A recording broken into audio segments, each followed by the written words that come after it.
Welcome back to G Fun Facts Online, your favorite spot for diving deep into the amazing world around us.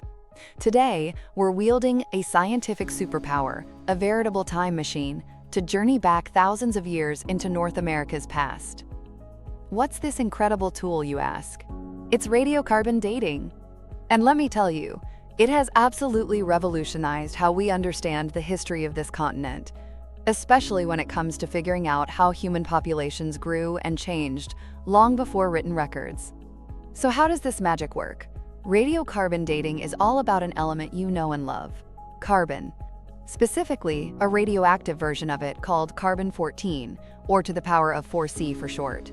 While we're alive, plants, animals, humans, we're all constantly taking in carbon from the atmosphere, including this tiny fraction of carbon-14.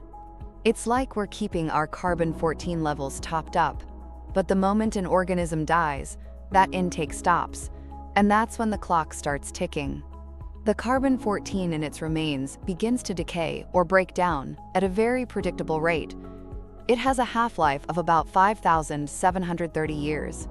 This means that after 5,730 years, half of the carbon-14 will be gone. After another 5,730 years, half of what was left will be gone, and so on. By measuring how much carbon-14 is left in an archaeological sample, think charred bits of plants, ancient animal bones, or even shells, scientists can calculate how long it's been since that organism died.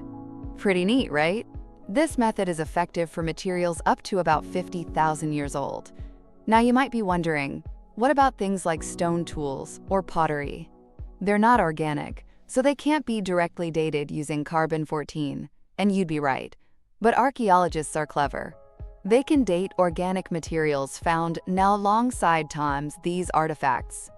So if you find a spear point next to a wooden spear shaft, dating the wood can tell you when that spear was likely used.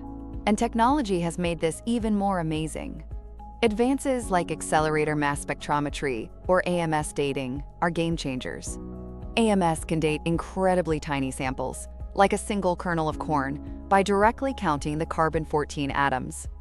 This precision is absolutely vital for piecing together the subtle shifts in cultures over vast stretches of time. So with this powerful tool, how do we reconstruct something as complex as ancient population sizes? Researchers have been compiling massive datasets of radiocarbon dates. A fantastic example is the Canadian Archaeological Radiocarbon Database, or CARD. By analyzing thousands upon thousands of these dates, especially using something called summed probability distributions, or SPDs, they can get a proxy for past human population sizes. The basic idea is that if you have a lot more dated samples from a certain time period, it likely means there were more people around, leaving more stuff behind to be dated. It's not a perfect one-to-one count, but it gives us a fantastic overview of trends. And what do these trends tell us about North America? A huge continental scale analysis, looking at radiocarbon dates from the last 2,000 years before European contact, revealed some fascinating patterns. It suggests that the indigenous population across what is now the continental US peaked around 1150 CE. After that, there was a decline, and then things seemed to stabilize around 1450 CE. Of course, this was followed by another, much sharper decrease after Europeans arrived. But here's where it gets even more interesting. These trends weren't the same everywhere. History is rarely a one-size-fits-all story. By zooming in on 18 major watersheds across the continent, researchers found that population peaks and declines happened at different times in different places. Some areas hit their population peaks as early as 770 to 800 CE. Others, particularly in the interior regions, saw declines between 1080 and 1300 CE. But then you have places like the Great Lakes, New England, the Mid-Atlantic, the Central Plains, the Northwest, and California. In these regions, the data suggests populations were stable or even growing, and didn't see a decline until after European contact. This tells us that North America was an incredibly diverse tapestry of human experiences. Now, using dates as data isn't without its challenges. Science is all about acknowledging and addressing complexities. For instance, The amount of carbon-14 in the atmosphere hasn't always been constant. It fluctuates. So scientists use calibration curves, carefully constructed from things like tree rings, to convert raw radiocarbon years into actual calendar years. Sometimes, the very shape of this calibration curve can create bumps in the data that look like population changes but aren't. Then there's something called investigation bias. Archaeologists might, for various reasons, focus their efforts on certain time periods or types of sites, which could skew the number of dates we have from those periods. But fear not, scientists are constantly developing smarter ways to handle these issues. One approach is to compare the radiocarbon data with other types of evidence for past populations, like tree ring data, which can also reflect human activity and environmental changes. For example, in the American Southwest, this multi-proxy approach has confirmed population declines between AD 1300 and 1600, giving us more confidence in the radiocarbon-based findings.